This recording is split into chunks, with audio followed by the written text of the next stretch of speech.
Hello मेरे प्रिय साथियों, आप सब कैसे हैं। आशा करता हूं जहां भी होंगे स्वस्थ और मस्त होंगे।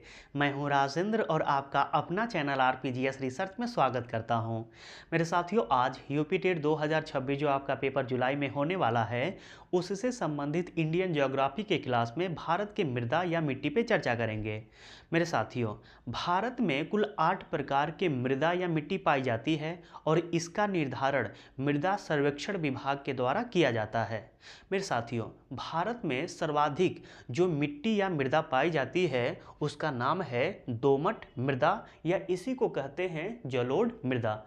दूसरा सबसे बड़ा वर्ग है लाल या पीला मृदा, तीसरा सबसे बड़ा वर्ग है काली मृदा और चौथा सबसे बड़ा वर्ग है लेटराइट मृदा।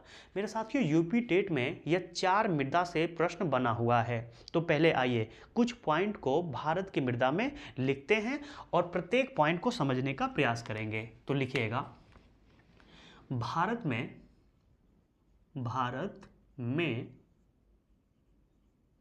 मृदा सर्वेक्षण विभाग के द्वारा मृदा सर्वेक्षण विभाग के अनुसार कुल 8 प्रकार की, कितने प्रकार की? 8 प्रकार की, कुल 8 प्रकार की मृदा पाई जाती है। मृदा पाई जाती है। तो यदि आपसे कहीं पूछता है प्रश्न, किसी पेपर में आ जाता है कि भारत में कुल कितने प्रकार की मृदा पाई जाती है, तो 8 प्रकार की मृदा पाई जाती है। और इसका निर्धारण कौन करता है? तो मृदा सर्वेक्षण विभाग के द्वारा किया जाता है। और कितने मृदा सर्वेक्षण विभाग कुल कितने प्रकार की मृदा बताया है? 8 प्रकार की मृदा बताया है कि भारत में कुल 8 प्रकार की मृदाएं होती है। ठीक है, एक पॉइंट और लिखिएगा मेरे साथियों, विश्व मृदा जो दिवस है वह 5 दिसंबर को मनाया जाता है।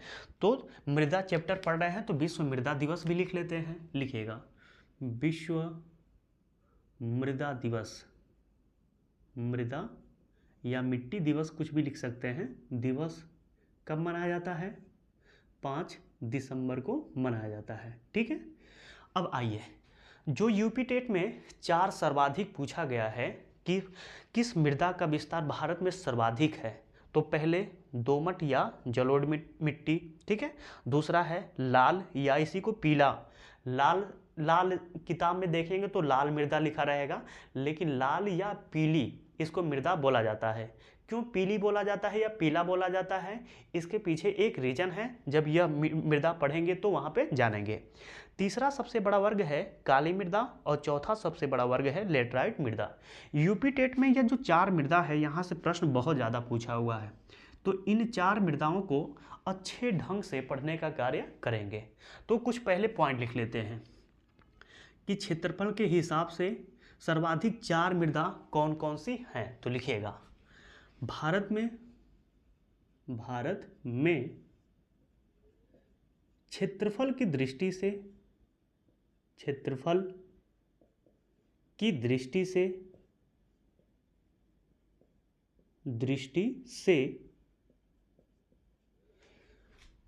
4 मृदा का क्रम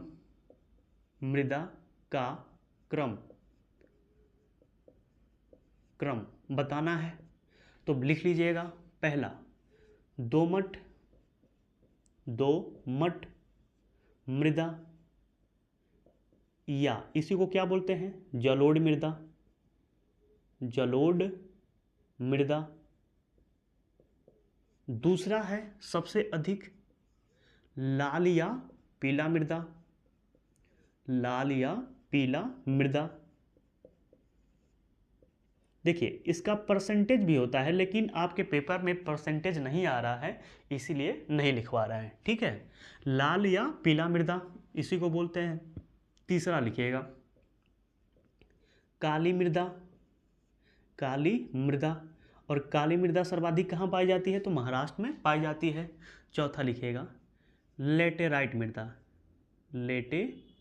राइट मृदा। और यह मृदा कहाँ पाई जाती है सर्वाधिक? तो केरल में। सब कुछ लिखेंगे, सब कुछ जानेंगे।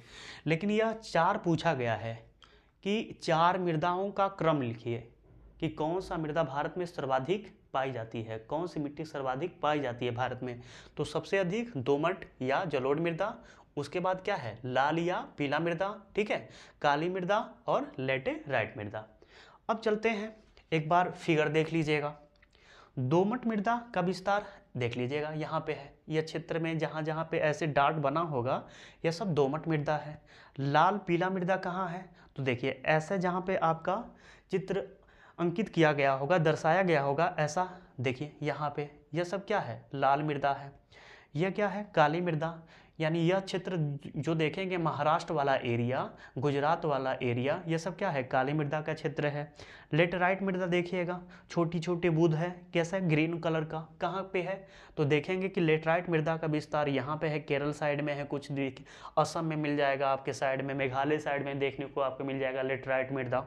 इसके बाद देखिएगा मरुस्थलीय मृदा। तो मरुस्थलीय मृदा का विस्तार कहाँ पे है? राजस्थान में, गुजरात में, पंजाब में, हरियाणा में, इस साइड में देखने को ज़्यादा मिलता है। पर्वतीय मृदा कहाँ मिलेगा? तो जहाँ पे पर्वत होंगे, यानी लद्दाख से लेकर अरुणाचल प्रदेश तक में जो मृदा पाई जाती है वह कैसी मृदा होती है? आपकी पर्वतीय मृदा। क्षारीय या लवणीय मृदा, यह क्या होती है? तो जहाँ पे पानी का ज़्यादा जमाव हो जाता है वैसे क्षेत्र में कौन सी मृदा कैसी मृदा हो जाती है? तो क्षारीय या लवणीय मृदा हो जाती है। और यह पंजाब, आपका पंजाब, हरियाणा, पश्चिमी उत्तर प्रदेश, बिहार, ठीक है, इन क्षेत्रों में आपका क्षारीय या लवणीय मृदा सर्वाधिक होती है। पीट मृदा कहाँ होता है? तो जहाँ पे आपके पत्ते ज़्यादा होते हैं, जल जमाव ज़्यादा होता है, ठीक है, उस क्षेत्र में आपकी जो मृदा जन्म लेती है वैसी मृदा को हम पीट या मरुस्थलीय, आपका दलदलीय मृदा कहते हैं, ठीक है।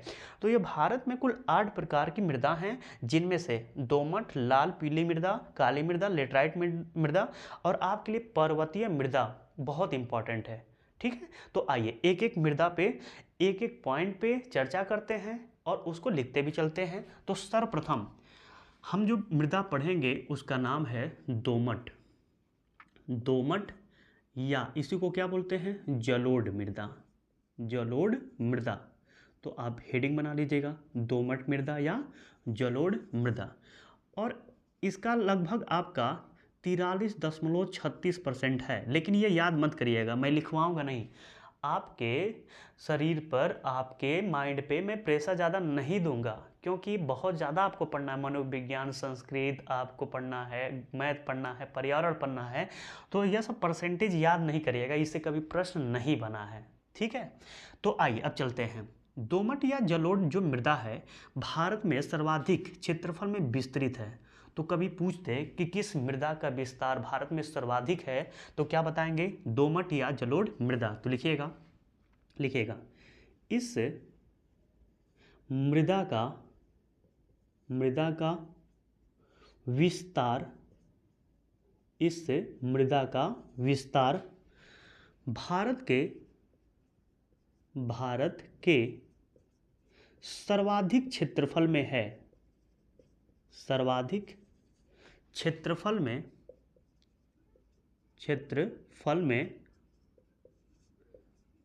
है। मेरे साथियों, यदि स्पीड कम आपको लग रहा है कि सर धीमे धीमे लिख रहे हैं, तो आप सेटिंग में जाके यूट्यूब के स्पीड को थोड़ा सा बढ़ा लीजिएगा। मैं जल्दी जल्दी लिखना स्टार्ट कर दूंगा, ठीक है, तो बढ़ा लीजिएगा। इसके लिए मैं आपसे सॉरी बोल रहा हूँ, स्पीड थोड़ा सा मेरा धीमे ही लिखने का, ठीक है। अब आइए मेरे साथियों, दोमट या जलोढ़ जो मृदा है इसका निर्माण कैसे होता है? तो इसका निर्माण मेरे साथियों नदियों के द्वारा ले आए गए अवसाद का मतलब मालवा, गाद जिसको कहते हैं, मिट्टी का एक गाद जब ले आती है नदी, तो उसी के निक्षेपण से की क्रिया में यह मृदा का निर्माण होता है। जैसे गंगा नदी, तो गंगा नदी कहाँ से निकलती है? गंगोत्री से। कहाँ गिरती है? आपके बंगाल की खाड़ी में। तो गंगा नदी बरसात की सीजन में जब बाढ़ आता है तो मालवा अवसाद गाद लेके आती हैं, और जहाँ तक बाढ़ जाता है अपने क्षेत्रों में वह सब मिट्टी बिछा देती हैं। तो उस जो मिट्टी बिछाती हैं और उससे जो मृदा का निर्माण होता है उसी को हम क्या कहते हैं? दोमट या जलोढ़ मृदा कहते हैं। तो आइए लिख लीजिएगा, इस मृदा का इस मृदा का, यानी इस मृदा का मतलब दोमट मृदा का, इस मृदा का निर्माण, इस मृदा का निर्माण नदियों द्वारा लाए गए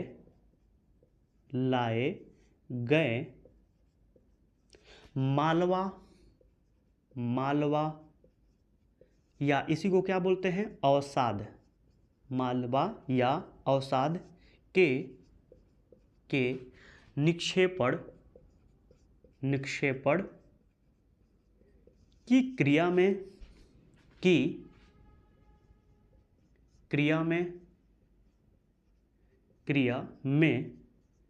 हुआ है। तो जो आपकी दोमट या जलोढ़ मृदा है, इसका निर्माण कैसे हुआ है?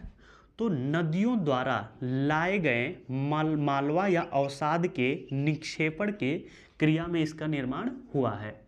अब चलते हैं तीसरा पॉइंट में। मेरे साथियों, यदि पेपर में पूछ दे कि किस मृदा, यानी जो 8 प्रकार की मृदा हैं, इन सभी मृदाओं में सबसे उपजाऊ मृदा कौन सी है, किस मृदा में कुछ भी आप बोइए सब कुछ हो जाएगा, तो वह क्या है? दोमट या जलोढ़ मृदा। इसमें आप कुछ भी उगा सकते हैं, कुछ भी हो जाएगा, टेढ़ा होगा, मेढ़ा होगा, कुछ भी हो जाएगा। यानी जैसे हम पढ़ेंगे कि पर्वतीय मृदा में सेब हो जाता है, यहाँ पे सेब होता है, केसर होता है, ठीक है, इस मृदा में भी हो जाएगा। लेकिन हो सकता है कि सेब जो है खट्टा हो जाए, लेकिन हो जाएगा, ठीक है। अंगूर के लिए अलग सा मृदा होता है, नारियल के लिए अलग सा मृदा होता है। जैसे आपका नारियल कहाँ पे होता है? लेटराइट मृदा में होता है। लेकिन नारियल दोमट मृदा में भी हो जाएगा, लेकिन नारियल का वह स्वाद नहीं आएगा, क्योंकि नारियल के लिए आपके लवणीय मृदा का होना जरूरी है। क्योंकि लवणीय मृदा का मतलब उसमें पानी, जो आपका पानी का संपर्क होना चाहिए, वह नमकीन पानी का संपर्क होना चाहिए, तभी वह मिठास आता है नारियल के पानी में। तो जब भी आप देखेंगे कि नारियल ऐसे नॉर्मल जगह से नहीं आता है, केरल से आता है, तमिलनाडु से आता है, गोवा से आता है, और उसके जो पानी होता है काफ़ी मिठास होता है, ठीक है। अब आते हैं तो इसमें, तो यह देखिएगा कि सभी मृदाओं में सबसे उपजाऊ मृदा कौन होता है? दोमट या जलोढ़ मृदा होता है। तो लिखिएगा दोमट मृदा सभी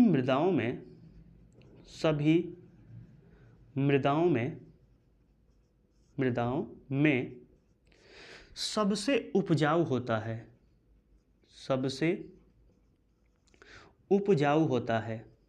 उपजाऊ होता है। मेरे साथियों, जो दोमट मृदा है, इसका विस्तार गंगा नदी के मैदानी क्षेत्रों में हुआ है, सतलज नदी के मैदानी क्षेत्रों में हुआ है, और यहाँ पे देखेंगे तो ब्रह्मपुत्र नदी के मैदानी क्षेत्रों में हुआ है। इसके अतिरिक्त देखेंगे तो उड़ीसा से एक नदी निकलती है जिसका नाम है महानदी, तो महानदी के डेल्टा क्षेत्र में इसका निर्माण हुआ है। यहाँ से एक नदी आती है महाराष्ट्र से, गोदावरी और कृष्णा, तो गोदावरी और कृष्णा नदी के डेल्टा क्षेत्र में इसका निर्माण हुआ है। और कर्नाटक से एक नदी निकल के आती है कावेरी, तो कावेरी नदी के डेल्टा क्षेत्र में दोमट मृदा या जलोढ़ मृदा का निर्माण हुआ है। तो आइए लिख लेते हैं, लिखिएगा इस मृदा का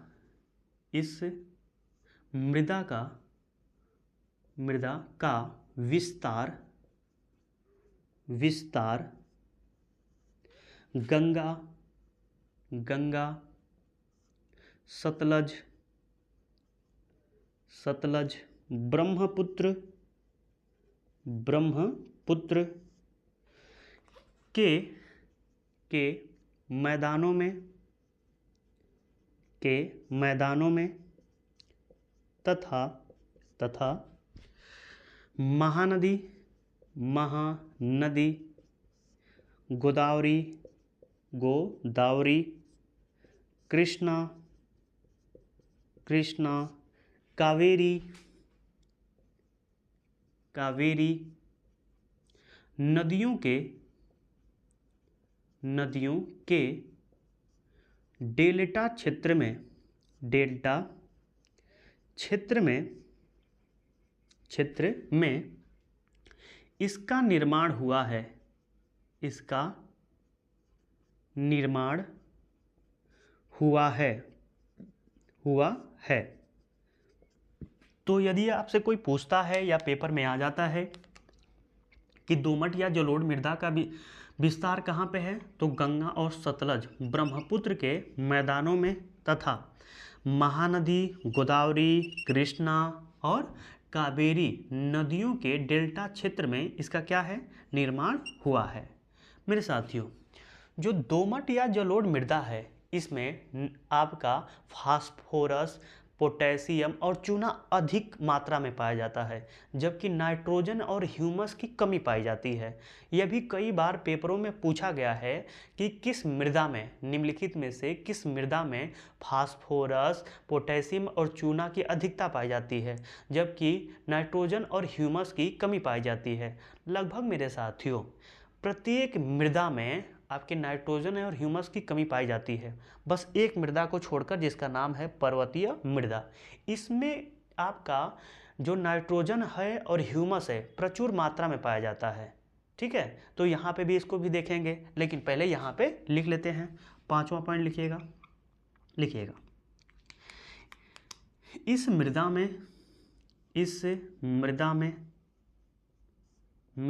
में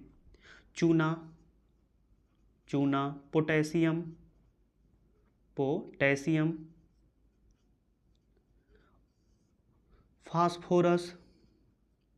फास्फोरस की अधिकता,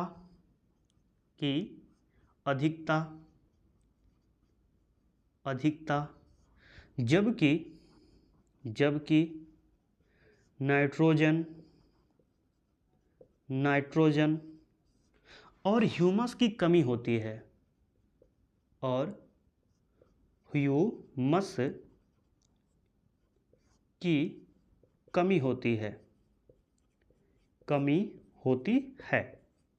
ठीक है। तो ये ध्यान रखिएगा कि इस मृदा में क्या क्या सर्वाधिक पाया जाता है, तो चूना, पोटेशियम, फास्फोरस की क्या होती है, अधिकता होती है, जबकि इसमें नाइट्रोजन और ह्यूमस की क्या होती है, कमी होती है। नेक्स्ट पॉइंट लिखिएगा, आपका 6वां पॉइंट लिखिएगा। मेरे साथियों, जो दोमट या जलोढ़ मृदा है इसमें दलहन ज़्यादा होता है, तिलहन ज़्यादा होता है, ठीक है, इसमें गन्ना ज़्यादा होता है, कपास ज़्यादा होता है, इसमें पटसन ज़्यादा होता है। तो आइए लिख लीजिएगा, इस मृदा में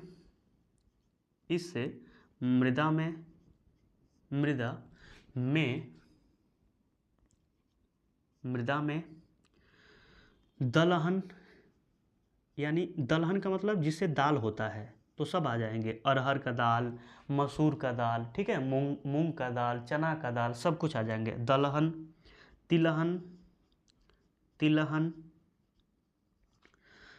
नेक्स्ट लिखिएगा कपास, गन्ना और पटसन। यह पटसन जो होता है यह पश्चिम बंगाल में ज़्यादा होता है। पटसन की उत्पादकता सर्वाधिक होती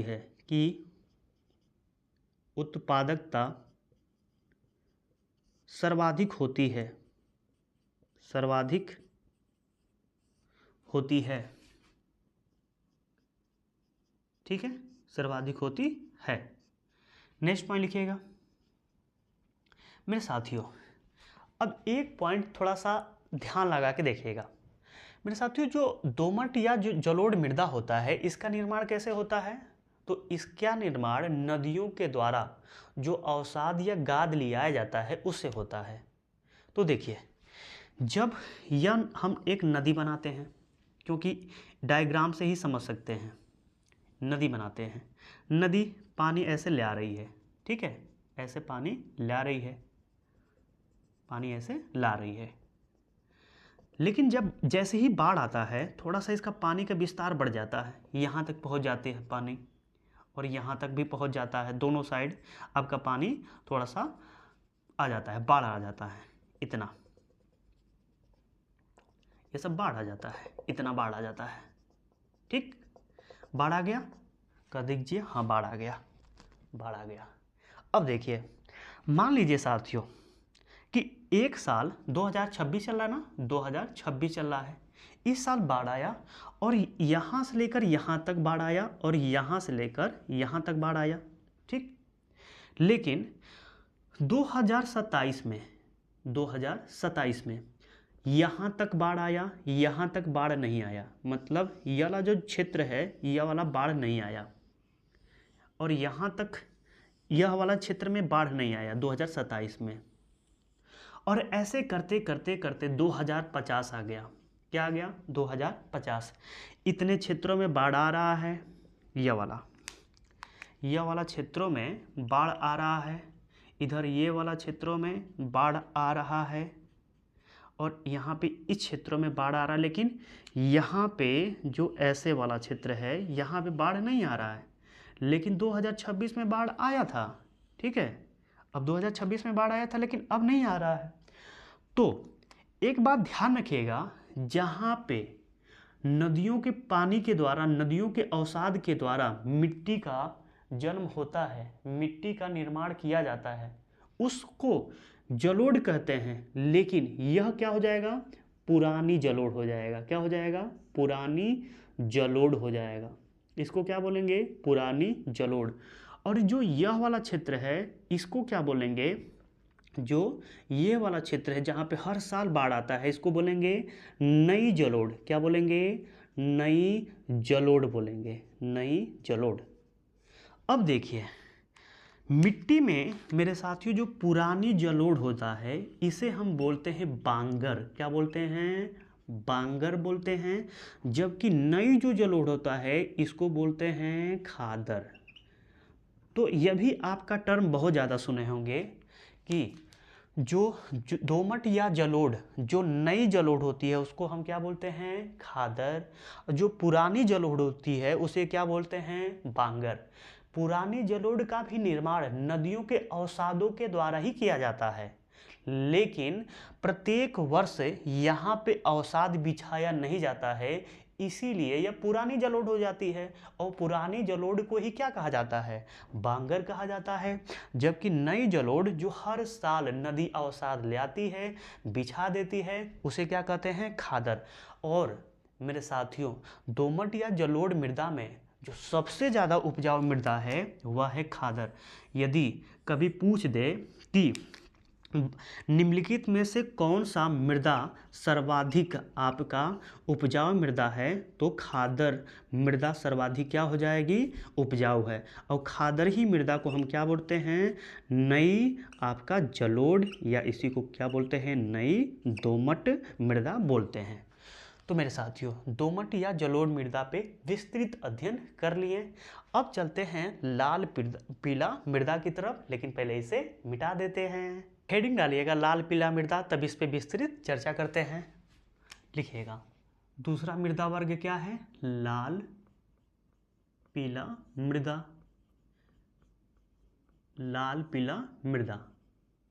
मेरे साथियों, यह मृदा का दूसरा सबसे बड़ा वर्ग है। तो पहला पॉइंट तो यही लिख लीजिएगा कि यह सभी मृदाओं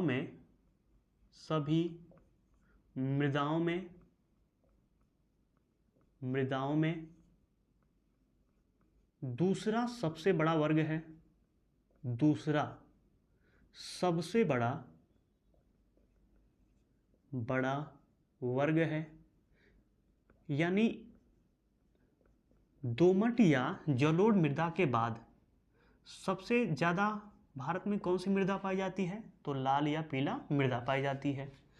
मेरे साथियों, इसका जो निर्माण होता है पठारी क्षेत्रों में, रवेदार जो आग्नेय चट्टान होती हैं, जो रूपांतरित चट्टान होती हैं, उनमें लोहे के विसरण के द्वारा इसका निर्माण होता है। लोहे के ऑक्साइड के कारण इसका रंग लाल होता है। और इस मृदा का सर्वाधिक जो विस्तार है लाल पीला मृदा का, यह तमिलनाडु में है। मेरे साथियों, जब लाल मृदा में जल मिलता है तो यह पीला हो जाता है, ठीक है। तो आइए पहले कुछ पॉइंट को लिख लेते हैं। लिखिएगा, इस मृदा का निर्माण इससे मृदा का निर्माण। पठारी क्षेत्रों में रवेदार आग्नेय चट्टान और रूपांतरित चट्टान में लोहे के विसरण द्वारा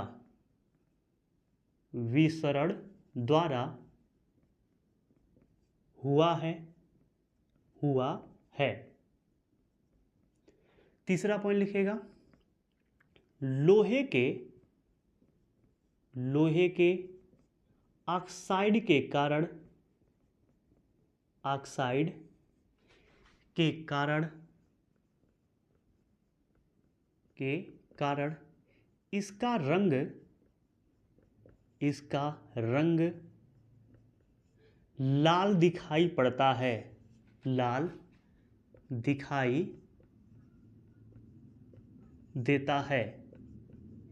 देता है। नेक्स्ट पॉइंट, चौथा पॉइंट लिखिएगा। अभी चर्चा कर रहे हैं, प्रत्येक पॉइंट को देखेंगे, पहले कुछ लिख लेते हैं। इस मृदा में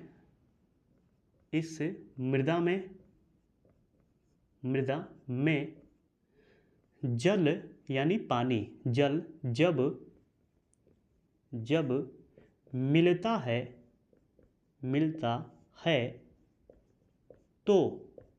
मिलता है तो यह पीली हो जाती है। यानी जब लाल मृदा में जल मिलता है तो यह कैसा हो जाता है? पीला हो जाता है। ठीक है, इसलिए इसको क्या बोलते हैं? लाल पीला मृदा बोलते हैं। अब इस मृदा का सर्वाधिक विस्तार कहाँ पे है? तो मेरे साथियों, लाल पीला मृदा का यानी लाल ही मृदा को मान के चलिए, लाल मृदा का सर्वाधिक विस्तार तमिलनाडु में है। तो लिख लीजिएगा, यह पॉइंट बहुत इंपॉर्टेंट है आपके पेपर की दृष्टि से, लिख लीजिएगा। इस मृदा का सर्वाधिक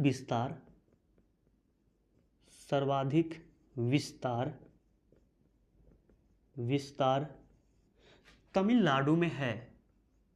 तमिलनाडु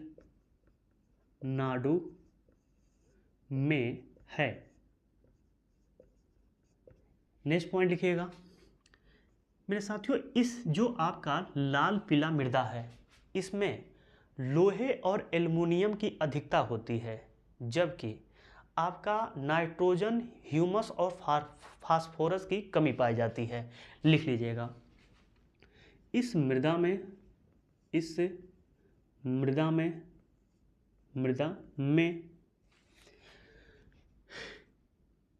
फास्फोरस लिखिएगा, लोहे और एल्युमिनियम की अधिकता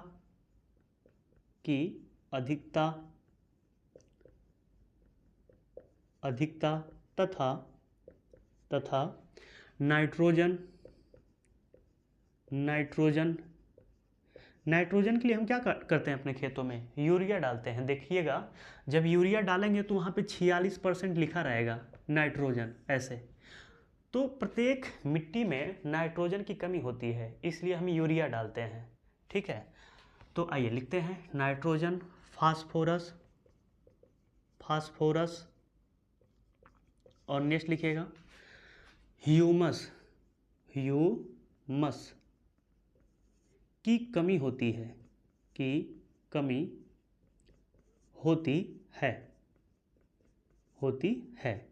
अब ये भी लिख लीजिएगा कि इस मिट्टी में सर्वाधिक क्या होता है, किस फसल की उपजाऊ सर्वाधिक होता है। तो मेरे साथियों, जो लाल पीला मृदा है, इसमें गेहूं ज़्यादा होता है, कपास ज़्यादा होता है, दलहन ज़्यादा होता है, तिलहन ज़्यादा होता है। ठीक है, इसमें आपका जो खट्टे फल होते हैं वह सर्वाधिक होते हैं। इसमें आपका जो तंबाकू होता है वह ज़्यादा होता है, आलू होता है वह सर्वाधिक होता है। तो आइए लिख लेते हैं। लिखिएगा, इस मृदा में, इस मृदा में, मृदा में गेहूँ, गेहूँ, कपास, दलहन, दलहन जिससे दाल बनता है, तिलहन जिससे तेल निकलता है, एक सरसों हो गया, एक तीसी हो गया, यह भी, तो लिख लीजिएगा तिलहन, तिलहन, आलू, आलू, आज से नको चालू, ठीक है, आलू।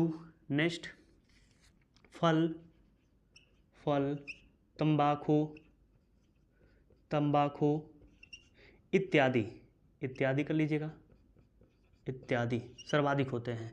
गेहूं ज़्यादा होता है, कपास होता है, दलहन होता है, तिलहन होता है, आलू होता है, फल होता है, तंबाकू होता है और इत्यादि। अब चलते हैं, तो लाल और पीला मृदा से मेरे साथियों सब कुछ मैं पढ़ा दिया। आइए एक बार रिकॉल कर लेते हैं। यह सभी मृदाओं में क्या है, दूसरा सबसे बड़ा वर्ग है। यह ध्यान रखिएगा कि पहला तो है दोमट या जलोढ़ मृदा और दूसरा सबसे बड़ा वर्ग क्या है, लाल पीला मृदा। इस मृदा का निर्माण कहाँ हुआ है, पठारी क्षेत्रों में, और कहाँ पे, रवेदार आग्नेय चट्टान और आपका रूपांतरित चट्टानों में। किसके कारण, लोहे के विसरण के कारण, ठीक है, इसका निर्माण हुआ है। लोहे के ऑक्साइड इस मृदा में पाया जाता है, इसलिए इसका रंग कैसा रहता है, लाल दिखाई देता है।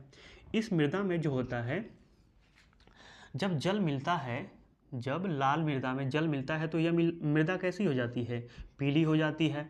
और इस मृदा का सर्वाधिक विस्तार कहाँ पे है, तमिलनाडु में है। और इस मृदा में लोहे और एल्युमिनियम की अधिकता होती है, जबकि नाइट्रोजन, फास्फोरस और ह्यूमस की कमी होती है। इतना ध्यान देना है। अब चलते हैं, मृदा का तीसरा वर्ग क्या है, काली मृदा। तो लिखिएगा, हेडिंग बना लीजिएगा, काली, काली मृदा, काली मृदा। मेरे साथियों, यह मृदा का तीसरा सबसे बड़ा वर्ग है, तो पहले लिख लीजिएगा। 4 मृदा तक काफ़ी अच्छे से पढ़ेंगे। लिखिएगा, यह मृदा का, यह मृदा का तीसरा, तीसरा सबसे बड़ा, तीसरा सबसे बड़ा वर्ग है, वर्ग है। पहला पॉइंट, इसका निर्माण कैसे हुआ है, तो मेरे साथियों इसका निर्माण ज्वालामुखी के बेसाल्ट चट्टानों के अपक्षय और अपर्दन की क्रिया में इसका निर्माण हुआ है। कैसे हुआ है, ज्वालामुखी के बेसाल्ट चट्टानों में अपक्षय और अपर्दन की क्रिया में काली मृदा का निर्माण हुआ है। इस मृदा में टिटेनीफेरस मैग्नेटाइट सर्वाधिक पाया जाता है, इसलिए इसका रंग कैसा दिखता है, काला दिखता है। और इस मृदा का सर्वाधिक विस्तार महाराष्ट्र में पाया जाता है, ठीक है। इसमें जल धारण करने की क्षमता अधिक होती है, इसलिए जब इस मृदा में यानी काली मृदा में जब जल मिलता है तो यह चिपचिपी हो जाती है, और जब जल सूख जाता है तो इसमें चौड़ी चौड़ी दरारें पड़ जाता है। इसलिए काली मृदा को स्वतः को जोतने वाली मृदा भी कहते हैं। मेरे साथियों, इसे स्थानीय भाषा में रेंगुर और कपासीय मृदा के नाम से भी जाना जाता है। कपासीय मृदा इसलिए कहा जाता है क्योंकि कपास की खेती इसमें सर्वाधिक होती है, इसलिए इसे काली मृदा को कपासीय मृदा भी कहा जाता है, जबकि स्थानीय भाषा में इसे रेंगुर भी कहते हैं। जबकि अंतर्राष्ट्रीय स्तर पर इसे ट्रॉपिकल चेरनोजम भी कहा जाता है। तो आइए पहले कुछ पॉइंट को लिख लेते हैं। लिखिएगा, लिखिएगा, इसका निर्माण, इसका निर्माण, निर्माण ज्वालामुखी, ज्वालामुखी के, ज्वालामुखी के बेसाल्ट चट्टानों, चट्टानों के, चट्टानों के अपक्षय, अपक्षय और अपर्दन की क्रिया में, और अपर्दन की क्रिया में, क्रिया में हुआ है, हुआ है। नेक्स्ट पॉइंट लिखिएगा, इसमें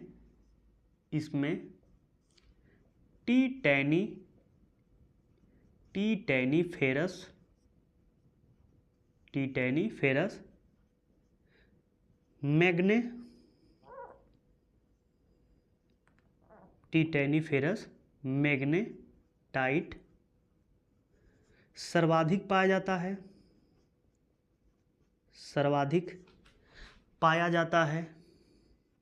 पाया जाता है। इसलिए ये मृदा काली दिखती है, ये मृदा काली दिखती है। कैसी दिखती है? काली दिखती है। क्या पाया जाता है? तो टिटेनीफेरस मैग्नेटाइट पाया जाता है, इसलिए यह मृदा कैसे दिखती है?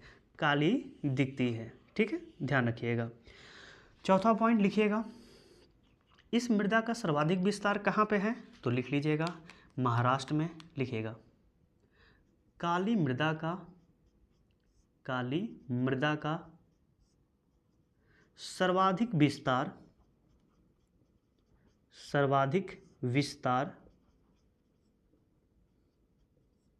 महाराष्ट्र में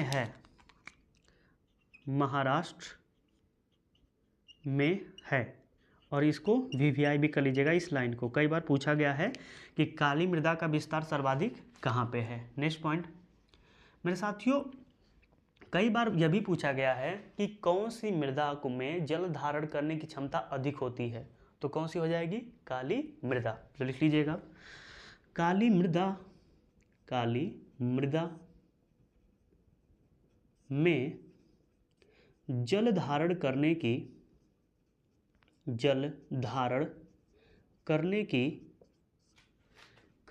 की क्षमता अधिक होती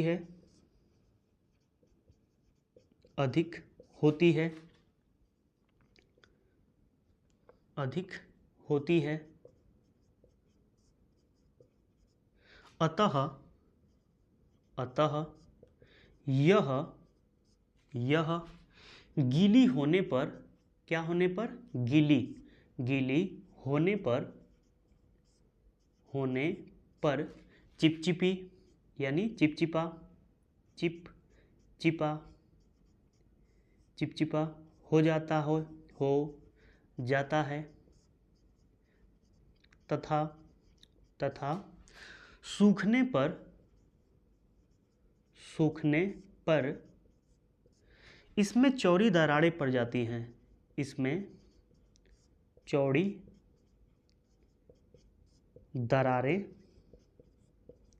पड़ जाती हैं, पड़ जाती हैं। अतः इसे स्वतः को जोतने वाली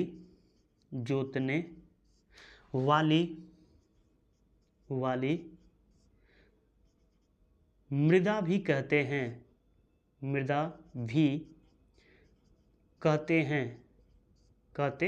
हैं। तो मेरे साथियों, इस पॉइंट को एकदम इम्पॉर्टेंट कर लीजिएगा, कई बार यहाँ से प्रश्न बना है। इसमें क्या है? काली मृदा में जल धारण करने की क्षमता क्या है? अधिक होती है। अतः यह क्या है? यह गीली होने पर क्या हो जाती है? चिपचिपी हो जाती है, तथा जब सूखती है तो इसमें चौड़ी दरारें पड़ जाते हैं। अब जब चौड़े दरारें पड़ जाते हैं तो इसी को बोलते हैं कि यह स्वतः को जोत लेती है। क्या करती है? स्वतः को जोतने वाली मृदा कहा जाता है, स्वतः को जोतने वाली मृदा कहते हैं। जबकि इसे स्थानीय भाषा में रेंगूर और कपासिया मृदा के नाम से जाना जाता है, जबकि अंतर्राष्ट्रीय स्तर पर ट्रॉपिकल चरनोजम के नाम से जानते हैं। तो लिख लीजिएगा, ये हमारा छठवां पॉइंट हो जाएगा। लिखिएगा, इसे स्थानीय भाषा में कहाँ पे? स्थानीय भाषा में रेंगूर, झिंगुर मत लिखिएगा, रेंगूर लिखिएगा। रेंगूर और कपासीय मृदा कहते हैं, कपासी मृदा कहते हैं, मृदा कहते हैं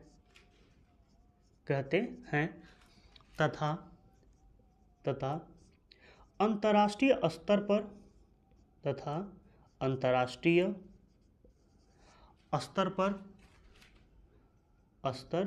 पर ट्रॉपिकल, ये लिख लीजिएगा, ट्रॉपिकल चेरनोजम या चरनोजम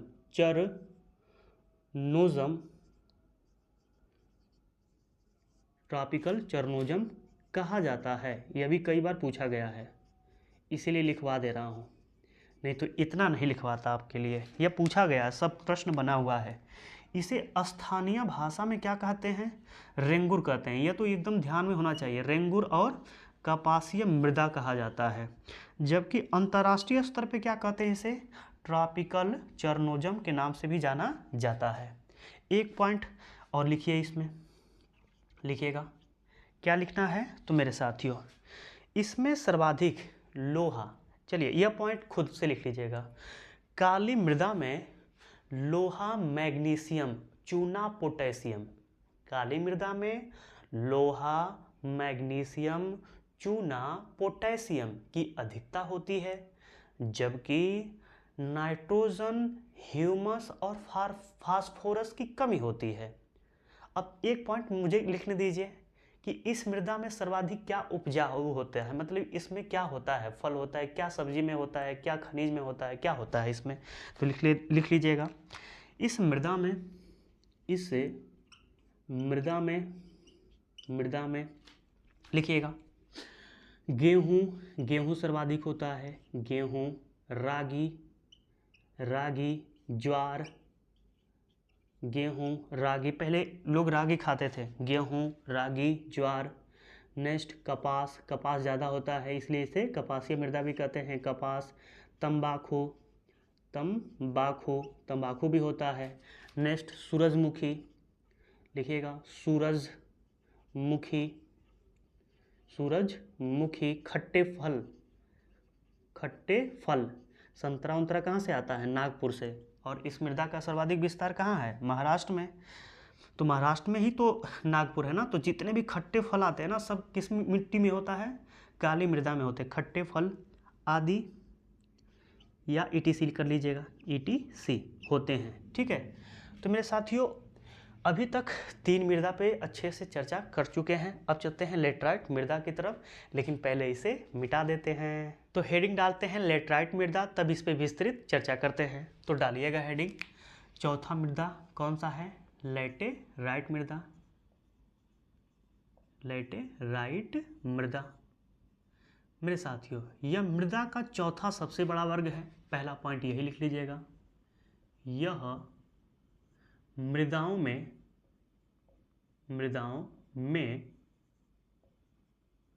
चौथा सबसे बड़ा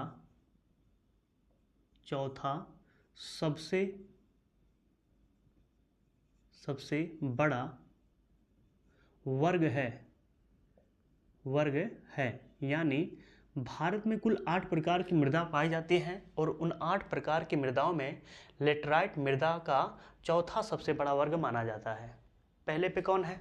दोमट मृदा, दूसरे पे लाल पीला मृदा, तीसरे पे काली मृदा, और चौथे पे लेटराइट मृदा। तो लेटराइट मृदा जो है यह भारत का चौथा सबसे बड़ा वर्ग है। मेरे साथियों जो इसका अर्थ होता है, ईंट की तरह लाल रंग होता है। लेटराइट का अर्थ क्या होता है? ईंट की तरह लाल रंग। तो लिख लीजिएगा, अर्थ लिख लीजिएगा, ईंट की तरह लाल रंग।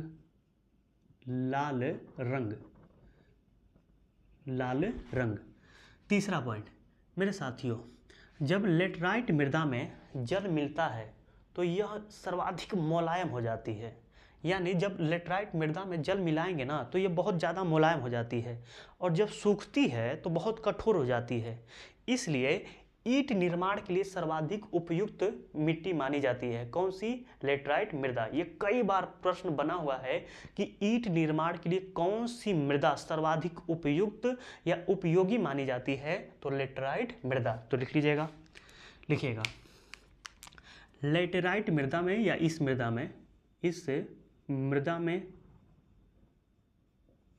में जल को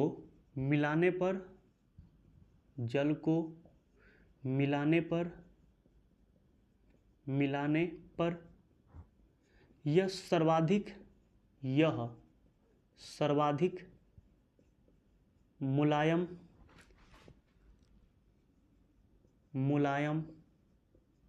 हो जाती है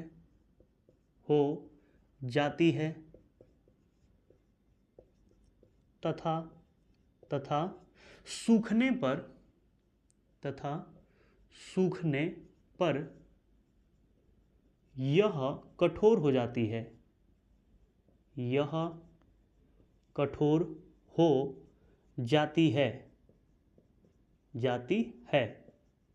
अतः ईंट निर्माण के लिए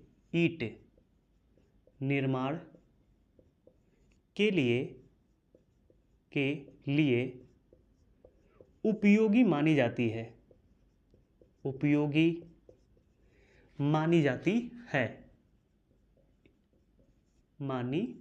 जाती है। यह लाइन कई बार पूछा गया है कि ईंट निर्माण के लिए कौन सी मृदा सबसे उपयुक्त मानी जाती है? तो वह है लेटराइट मृदा। ठीक है, यह ध्यान रखिएगा। ईंट निर्माण के लिए कौन सी मृदा सर्वाधिक मानी जाती है? तो लेटराइट मृदा। मेरे साथियों, इस मृदा का निर्माण मानसूनी जलवायु में होता है। आर्द्र शुष्क मौसमों के क्रमिक परिवर्तन के अंतर्गत निष्क्षालन की प्रक्रिया में होता है। यह भी पॉइंट लिख लीजिएगा, याद मत करिएगा, इसको लिखिएगा। इस मृदा का निर्माण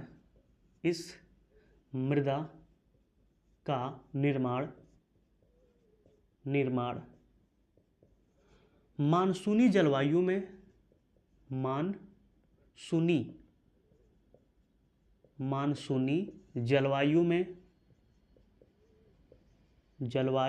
में आर्द्र शुष्क, कैसा? आर्द्र शुष्क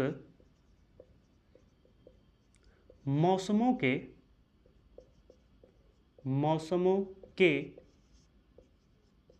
क्रमिक परिवर्तन के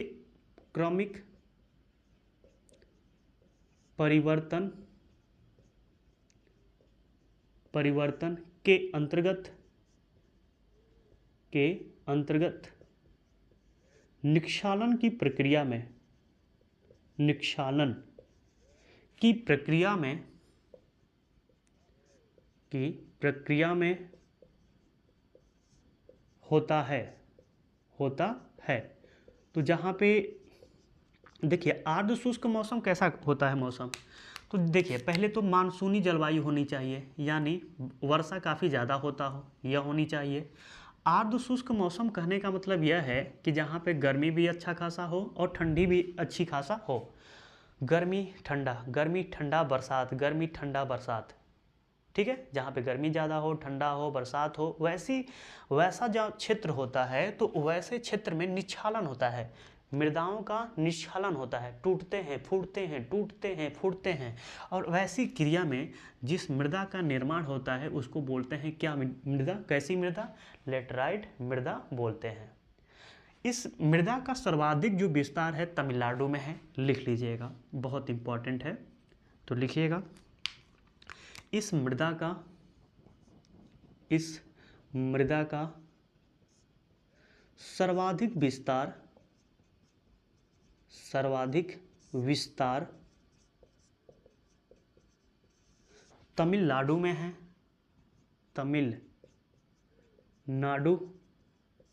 तमिलनाडु में है। तो यह पॉइंट को याद कर लीजिएगा, कई बार पूछा गया है और यूपी टेट के लिए इंपॉर्टेंट है, VVI कर लीजिएगा, तमिलनाडु में है।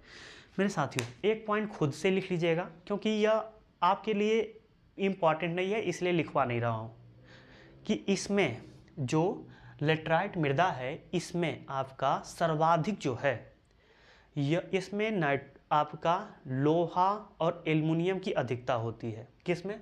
लेटराइट मृदा में लोहा और एल्युमिनियम की अधिकता होती है, जबकि नाइट्रोजन, चूना, पोटास और ह्यूमस की कमी होती है।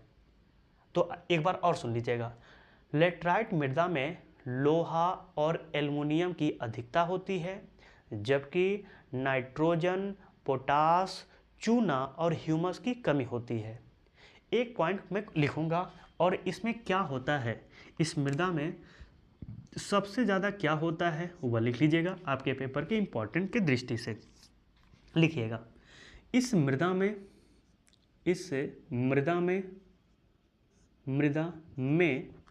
क्या क्या होता है वह लिख लीजिएगा। चाय सर्वाधिक होता है, तो पूछा गया प्रश्न है कि किस मृदा में चाय ज़्यादा होता है, तो लेटेराइट मृदा में। चाय, काफ़ी नहीं देगा, आप में देगा क्या? कहवा, क्या बोलते हैं? कहवा, ठीक है। नेक्स्ट लिखिएगा मसाला, काजू,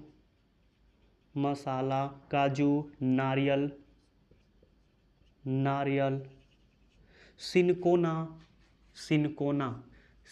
की छाल से मलेरिया की दवाई बनाई जाती है, कई बार पूछा गया है। टैपियोक, ये सर्वाधिक जो चीज़ें होती हैं किस मृदा में होता है? लेटराइट मृदा में होता है। क्या क्या होता है? चाय होता है, काफ़ी होता है, यानी उसी को कहवा कहते हैं, मसाला होता है, काजू होता है, नारियल होता है, सिनकोना होता है, टैपियोक होता है। एक पॉइंट इसी में और लिख लीजिएगा, नोट करके लिखिएगा। सिनकोना की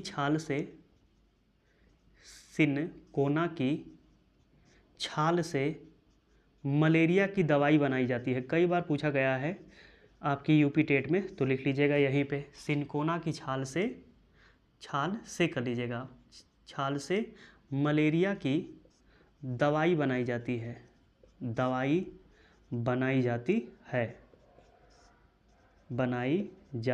है। यह मृदा खत्म, इतना ही इस मृदा से पूछा जाएगा, इससे ज़्यादा नहीं पूछेगा। तो दोमट मृदा पढ़ लिए, लाल पीला हो गया, काली मृदा देख लिए, लेटराइट मृदा भी। अब चलते हैं मरुस्थलीय मृदा की तरफ, तो हेडिंग डालिएगा। इसको बोलते हैं शुष्क या मरुस्थलीय मृदा,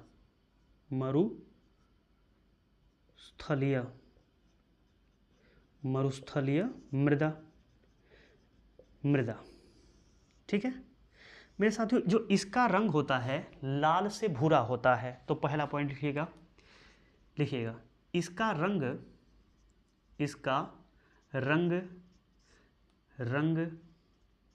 लाल से भूरा होता है। लाल से कैसा होता है? भूरा होता है। तो शुष्क जो और मरुस्थलीय जो मृदा है, इसका रंग कैसा होता है? लाल से भूरा, अंडरलाइन कर लीजिएगा, लाल से भूरा। मेरे साथियों जो शुष्क या मरुस्थलीय मृदा है, इसकी प्रकृति जो होती है बलुई होती है, तथा जो संरचना जो होता है, जो मरुस्थलीय मृदा होता है इसका संरचना बलुई होता है, जबकि प्रकृति से यह लवणीय होता है, यानी इसमें नमक पाया जाता है, नमक का गुण पाया जाता है, ठीक है। तो लिख लीजिएगा, यह भी पॉइंट लिखिएगा। इस मृदा की संरचना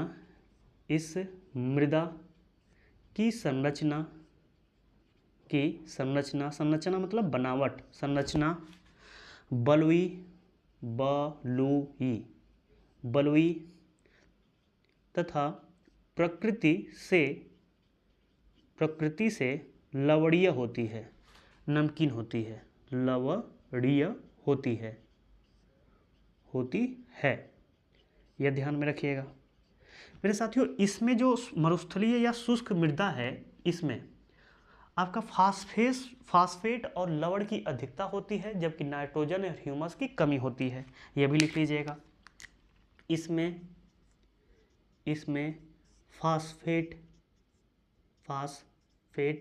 और लवण की अधिकता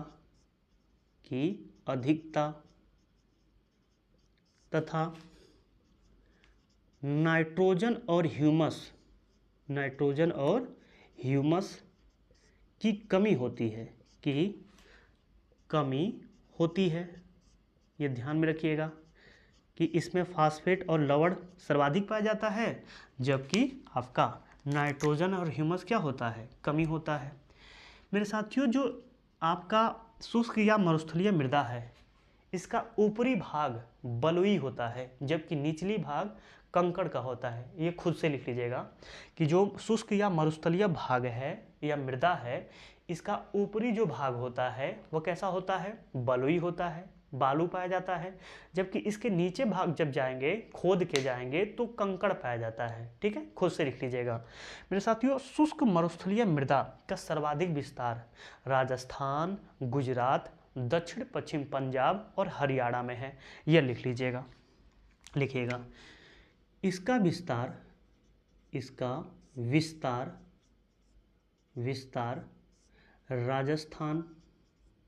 राजस्थान और कहाँ पे है, गुजरात,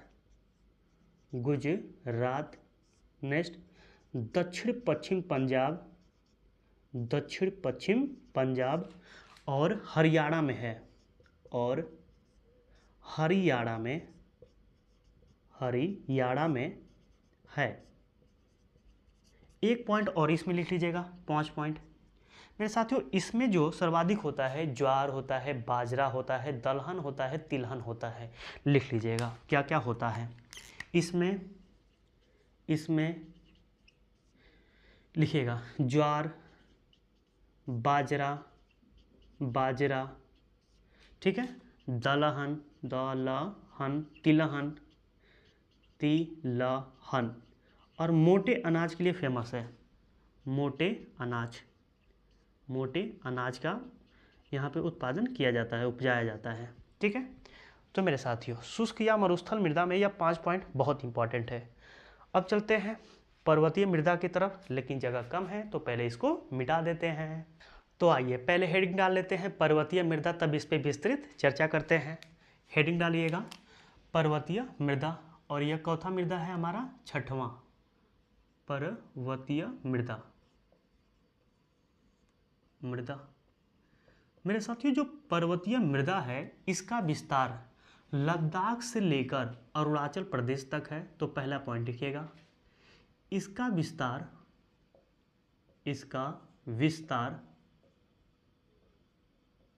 लद्दाख से लेकर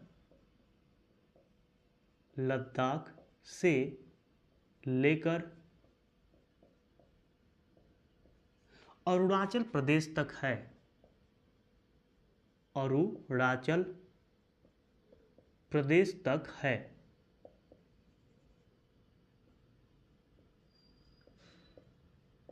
तो पर्वतीय मृदा का विस्तार कहाँ है, लद्दाख से लेकर अरुणाचल प्रदेश। इसको अंडरलाइन कर लीजिएगा। और इस मृदा में मेरे साथियों, आपका सर्वाधिक ह्यूमस की मात्रा सर्वाधिक पाया जाता है। यही एक ऐसा मृदा है जिसमें ह्यूमस की मात्रा सर्वाधिक रूप में पाया जाता है, जबकि चूना, पोटेशियम और फास्फोरस की कमी पाई जाती है। यह पॉइंट खुद से लिख लीजिएगा कि पर्वतीय मृदा में ह्यूमस की अधिकता होती है, जबकि चूना, पोटेशियम और फास्फोरस की कमी पाई जाती है। यह खुद से लिख लीजिएगा, यह इतना इंपॉर्टेंट नहीं है। मेरे साथियों, जो पर्वतीय मृदा है यह बागवानी फसलों के लिए जानी जाती है। जैसे इसमें सेब ज़्यादा होता है और केसर की खेती ज़्यादा की जाती है। यह पॉइंट इंपॉर्टेंट है, तो लिख लीजिएगा। पर्वतीय मृदा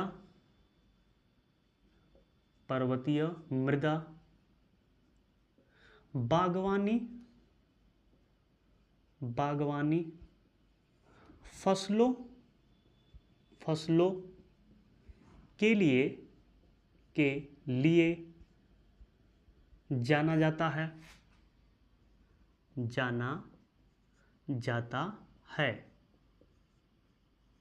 जाना जाता है। उदाहरण लिख लीजिएगा, सेब और केसर। तो सेब और केसर किस मृदा में होता है, पर्वतीय मृदा। इसको इंपॉर्टेंट कर लीजिएगा, इस लाइन को, VVEI। तो पर्वतीय मृदा से 2 पॉइंट बहुत इंपॉर्टेंट है। अब चलते हैं सातवीं मृदा की तरफ, जिसका नाम है क्षारीय या लवणीय मृदा।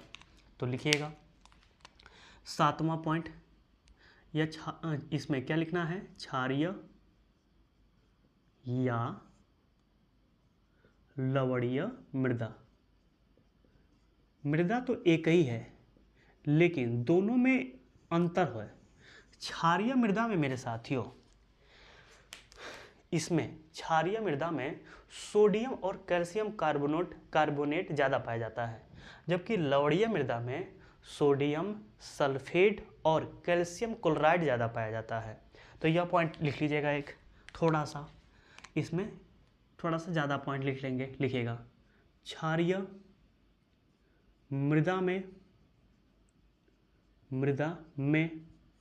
सोडियम और कैल्शियम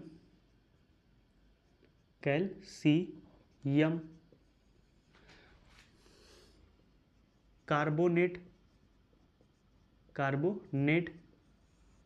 सर्वाधिक पाया जाता है, जबकि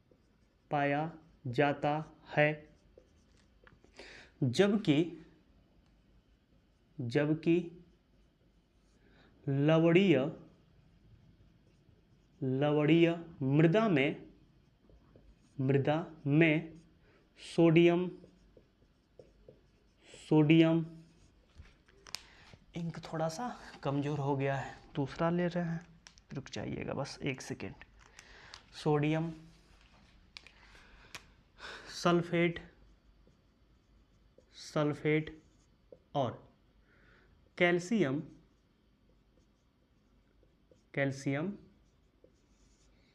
क्लोराइड सर्वाधिक पाया जाता है। याद करना है तो कर लीजिएगा, नहीं याद करने का मन करे तो मत करिएगा, लेकिन दोनों में अंतर है। क्षारीय में सर्वाधिक क्या पाया जाता है, सोडियम और कैल्शियम कार्बोनेट यह पाया जाता है, जबकि लवणीय जो मृदा है इसमें क्या है, सोडियम पाया जाता है, सल्फेट पाया जाता है और कैल्शियम क्लोराइड पाया जाता है। तो दोनों मृदा अलग अलग है रसायन की दृष्टि से।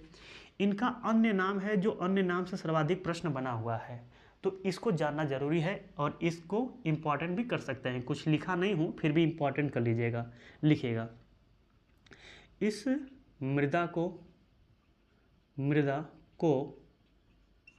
अन्य नामों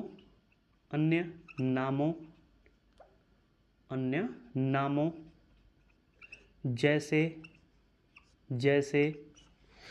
ऊसर कहते हैं, इसे क्या कहते हैं, ऊसर रेह। देखिए रेह जो होता है यह गांव में कपड़ा धोने का भी काम आता है, ठीक है ना। तो रेह से पहले कपड़ा धोया जाता था, पहले यह साबुन आपका सर्फ नहीं होता था, तो रेह से ही कपड़ा धोया जाता है, और आज भी गांव में रेह से कपड़ा धोआ जाता है। तो रेह इसी से प्राप्त होता है। ऊसर रेह कल्लर चौपान राथड़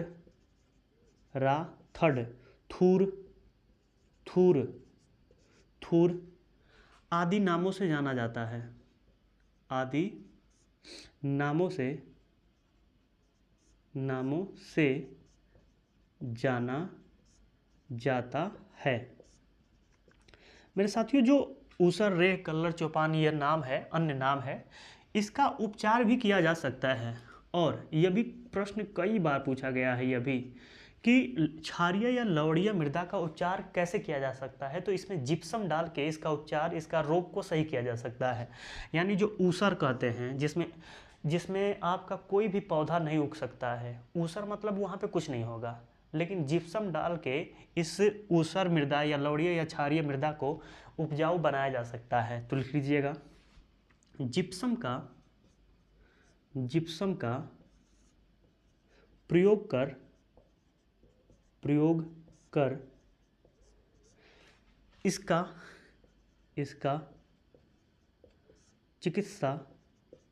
चिकित्सा किया जा सकता है। सकता है, किया जा सकता है। नेक्स्ट पॉइंट मेरे साथियों, इसमें लोहे और एल्युमिनियम की इसमें क्षारीय और लवणीय, ठीक है ना, क्षार और लवण की अधिकता होती है, जबकि नाइट्रोजन और ह्यूमस की कमी होता है। ये खुद से लिख लीजिएगा, इतना इंपॉर्टेंट नहीं है, लेकिन इसमें क्या क्या होता है वह लिख लीजिएगा। लिखिएगा, इस मृदा में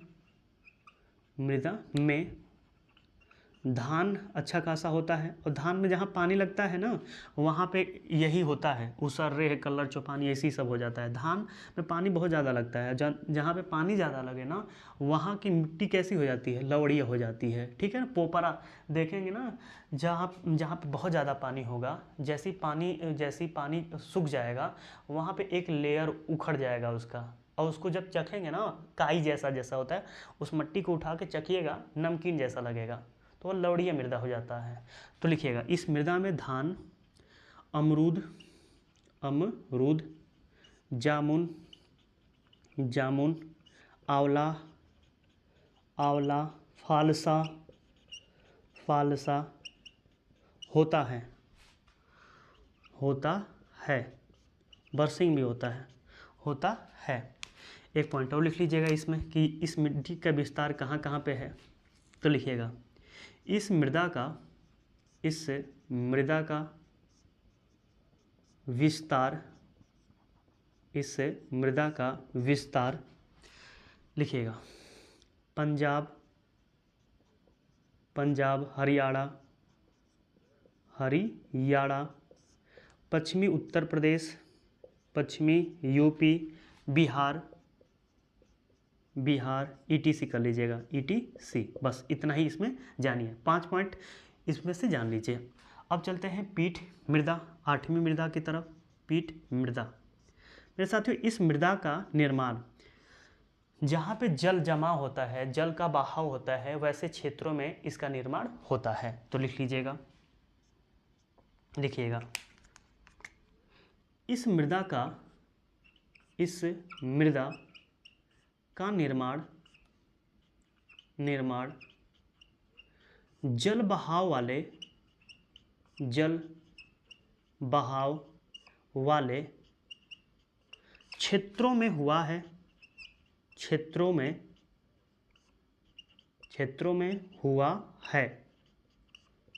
हुआ है।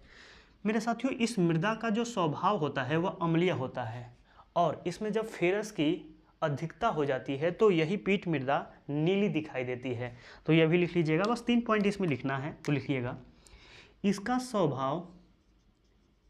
स्वभाव अम्लीय होता है। कैसा होता है? अम्लीय होता है तथा फेरस की अधिकता के कारण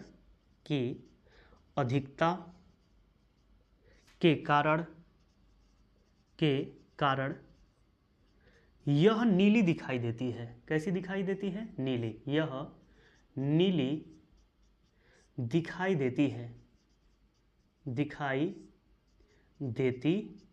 है। इसी मृदा में साथियों, मेरे साथियों, इसी मृदा में मैंग्रोव वन का विकास हुआ है। यह पॉइंट बहुत इंपॉर्टेंट है और इसको VVI कर लीजिएगा, इंपॉर्टेंट है। लिखिएगा, इसी मृदा में मैंग्रोव वन का विकास हुआ है। तो जब पश्चिम बंगाल कभी जाएंगे ना, तो पश्चिम बंगाल में मैंग्रोव वन का विस्तार सर्वाधिक हुआ है। कहाँ कहाँ पे हुआ है? पश्चिम बंगाल देखेंगे, वेस्ट बंगाल में देखेंगे, ठीक है। गुजरात में जाएंगे तो आपको मैंग्रोव वन का विकास मिल जाएगा। और जहाँ पे मैंग्रोव वन होते हैं वहाँ पे यह प्रकृति द्वारा संरक्षण किया जाता है तटों का। यहाँ पे चक्रवात जो आते हैं ना, तो मैंग्रोव वन बहुत सुरक्षित रक्षा करते हैं। जो मुख्य भूमि होता है उसका बहुत रक्षा करते हैं। जो सुनामी आता है उससे बहुत रक्षा करते हैं मैंग्रोव वन। तो ये बहुत इंपॉर्टेंट है मैंग्रोव वन, इसलिए इसको इंपॉर्टेंट कर दिए। हो सकता है कि पूछ ले कि मैंग्रोव वन का विस्तार किन किन मृदाओं में होता है, तो आप क्या बताएंगे? पीठ मृदा। इसी को हम बोलते हैं क्या? दलदलिया। दलदलिया। और दलदलिया मृदा कहाँ पे होता है? जहाँ पे मेरे साथियों जल का जमाव होता है। क्या होता है? जल जमाव होता है और पत्ते गिरे होते हैं। क्या होते हैं? वन होते हैं और जंगल होते हैं, वहाँ पे पत्ते गिरे होते हैं। जल जमाव और पत्ते के कारण एक भूमि हो जाती है जहाँ पे थोड़ा सा नमी हो जाता है, नम भूमि हो जाता है, जहाँ पे पैर वैर रखेंगे ना तो धंस जाता है। वैसे क्षेत्र को दलदलीय भूमि कहते हैं और या पीठ भूमि के नाम से जाना जाता है। तो मेरे साथियों मृदा में इतना ही था, और जो भी जितना भी आपकी मृदा से संबंधित ये बहुत उच्च लेवल तक आपको पढ़ाए हैं, इससे ज़्यादा आपके पेपर में प्रश्न नहीं बन सकता है। तो आज के लिए इतना ही रहने देते हैं। आज का वीडियो आपको कैसा लगा? यदि अच्छा लगा होगा तो इस वीडियो को ज़्यादा से ज़्यादा मेरे साथियों शेयर करिए। और जो मेरे मित्र अभी इस चैनल पे नए हैं, मेरे साथियों निवेदन है आपसे कि इस चैनल को आप सब्सक्राइब भी कर लें। मिलते हैं नेक्स्ट वीडियो में नेक्स्ट टॉपिक के साथ। आज के लिए धन्यवाद।